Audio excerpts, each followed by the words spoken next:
आपका स्वागत है हमारी नई वीडियो। आज हम बात करेंगे टाइम ट्रैवल की एक घटना पर जो सदियों पुरानी है। टाइम ट्रैवल यानी समय यात्रा हमेशा से ही एक रहस्य बना रहा है, जो अभी भी वैज्ञानिकों के लिए एक आकर्षण का केंद्र बना है। इसके अलावा समय ब्रह्मांड में कैसे काम करता है, आइए जानते हैं इस पौराणिक कथा के जरिए। हिंदू धर्म ग्रंथों, कथाओं में समय यात्रा, टाइम ट्रैवल कोई नई बात नहीं है। हजारों सालों से ये कहानियां हम सुनते चले आ रहे हैं, जबकि वेस्टर्न वर्ल्ड में यह नई बात है। भगवान श्री कृष्ण के भाई बलराम जी की पत्नी का नाम रेवती है। रेवती राजा काकुदमी की पुत्री थी। महाभारत काल में राजा काकुदमी भारत के कुशस्थली नामक राज्य, आधुनिक द्वारका, गुजरात में राज करते थे। राजा की एक अत्यंत सुंदर पुत्री थी जिसका नाम रेवती था।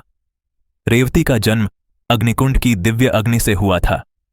रेवती मात्र एक सामान्य सुंदर लड्ढकी न थी, वो शुभ लक्षणों युक्त, सदाचारी, शील गुणों से परिपूर्ण प्रतिभावान युवती थी। जब रेवती विवाह योग्य हुई तो राजा काकुदमी को उसके विवाह की चिंता हुई।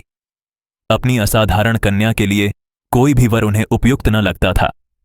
अनंतः राजा काकुदमी ने अपनी कन्या रेवती के साथ ब्रह्मलोक जाने का निश्चय किया। उन्हें आशा थी कि परम पिता ब्रह्मा ही स्वयं रेवती के लिए कोई सुयोग्य वर बता सकते हैं। जब राजा काकुदमी ब्रह्मलोक पहुंचे तो ब्रह्मा जी की सभा में गंधर्वों द्वारा नृत्य संगीत की प्रस्तुति हो रही थी। राजा काकुदमी ने विचार किया कि इस कार्यक्रम के समाप्त होने के बाद ब्रह्मा जी से वो अपना आशय प्रकट करेंगे। कार्यक्रम समाप्त होने के बाद राजा काकुदमी ब्रह्मा जी के समक्ष पहुंचे, उन्हें झुककर प्रणाम किया और उनसे अपने आने का कारण व्यक्त किया। साथ ही राजा काकुदमी ने कुछ संभावित वरों की एक सूची भी ब्रह्मदेव को दी। ब्रह्मा जी उनकी बात और वह सूची देखकर हंसने लगे। ब्रह्मदेव बोले, हे राजन, समय की गति अद्भुत होती है। ब्रह्मांड के अलग अलग स्थानों में समय की गति अलग अलग होती है। जितनी देर आपने ब्रह्मलोक में प्रतीक्षा की और समय व्यतीत किया, उतने समय में पृथ्वी पर 27 युग बीत चुके हैं। अब ये सूची किसी काम की नहीं, क्योंकि ये सभी वर तो पृथ्वी पर वर्षों पूर्व मर चुके हैं। इसके बाद ब्रह्मदेव बोले, हे राजन, अब आप पिता पुत्री ही शेष बचे हो।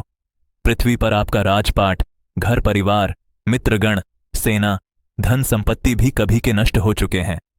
आपको तो अब जल्द ही अपनी कन्या का विवाह करना पड़ेगा, नहीं तो कलयुग आने वाला है। राजा काकुदमी यह सब जानकर दंग रह गए और किंकर्तव्य विमूढ़ से हो गए। तब ब्रह्मा जी ने उन्हें दिलासा दिया और बताया कि इस समय पृथ्वी पर स्वयं जगत पालन करता भगवान विष्णु कृष्ण और बलराम के रूप में विद्यमान हैं। ब्रह्मदेव ने कहा कि आपकी कन्या रेवती के लिए बलराम जी ही सबसे उपयुक्त वर हैं। इसके पश्चात राजा काकुदमी कन्या रेवती के साथ पृथ्वी पर आ गए। पृथ्वी पर आकर उन्हें महान आश्चर्य हुआ। उनके अनुसार तो उन्हें आने जाने में केवल कुछ समय ही लगा था, लेकिन अब तो पूरी पृथ्वी का स्वरूप ही बदल चुका है। पृथ्वीलोक का मौसम, वातावरण और बनावट अब पहले जैसे न थी और मनुष्यों के गुणों, आकार और बुद्धि में भी भारी परिवर्तन आ चुका था। इस विषय में भगवत पुराण में वर्णन है।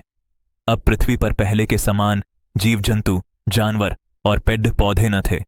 वर्तमान में तो सभी का आकार पहले से काफी कम हो गया था। मनुष्य भी अब पहले जैसे शक्तिशाली और दीर्घ काया के न थे। साथ ही उनके बुद्धि और आध्यात्मिकता का भी काफी ह्रास हो चुका है। बलराम और रेवती का विवाह। राजा काकुदमी अब बिना देर करते रेवती के साथ बलराम जी से मिलने पहुंचे और उन्हें सब बातों से अवगत कराया। रेवती और बलराम अवश्य ही एक दूसरे के लिए सुयोग्य वर थे, लेकिन एक छोटी सी समस्या थी। रेवती पूर्व युग में पैदा होने के कारण आकार में बलराम जी से बहुत लंबी और विशालकाय थीं। बलराम जी ने इसका भी समाधान निकाल दिया। उन्होंने अपना हल उठाया, जो कि उनका प्रमुख अस्त्र है। बलराम जी ने अपने दिव्य हल से राजकुमारी रेवती के सिर और कंधों को स्पर्श कराया। क्षण भर में ही रेवती का आकार घटकर बलराम जी के लिए उपयुक्त आकार में हो गया। इसके पश्चात श्री बलराम और रेवती विवाह विधिपूर्वक संपन्न हुआ और वो पति पत्नी संबंध में बंध गए। ये पौराणिक समय यात्रा की कहानी, टाइम ट्रैवल स्टोरी, एक आश्चर्यजनक परिणाम है कि हमारे पूर्वज समय काल यात्रा से अनभिज्ञ न थे। ब्रह्मलोक में समय पृथ्वी की अपेक्षा धीमी गति से बढ़ता था। कहा भी गया है कि ब्रह्मा जी का एक दिन और रात 2 कल्प के बराबर होता है।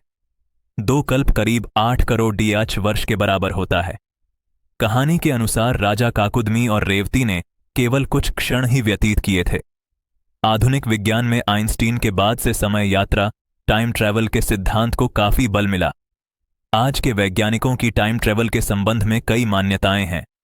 ऐसा कहा जाता है कि अगर आप अंतरिक्ष में ब्लैक होल में प्रवेश करके वापस आए तो उतने समय में पृथ्वी पर कई वर्ष बीत चुके होंगे। आइंस्टाइन कहते हैं कि अगर कोई व्यक्ति अत्यधिक तेजी से ट्रैवल करता है तो वो समय से आगे निकल सकता है। एस्ट्रोनॉट्स इस तथ्य का सही उदाहरण हैं। वे पृथ्वी से दूर तेजी से घूमते हुए स्पेस स्टेशन में काफी समय व्यतीत करते हैं। विज्ञान के अनुसार जब यह एस्ट्रोनॉट्स पृथ्वी पर वापस आते हैं तो उनकी उम्र में कुछ सेकंड का अंतर आ चुका होता है। ये सब मॉडर्न साइंस की जटिल गणना और एनालिसिस के बाद पता लगा पाया है, जबकि हमारे आदि ग्रंथों में यह कितने सटीक तरीके से टाइम ट्रैवल कहानी के माध्यम से बताई गई है। कम से कम अब तो हमें अपने महान इतिहास पर गर्व होना ही चाहिए। धन्यवाद दोस्तों कि आपने हमारे साथ समय यात्रा की इस रोचक कथा को देखा। अगर आपको यह वीडियो पसंद आया तो कृपया हमारे चैनल को सब्सक्राइब करना न भूलें और लाइक दबाना न भूलें। हम जल्द ही एक और रोचक कथा के साथ वापस आएंगे। तब तक सुरक्षित रहें और खुश रहें।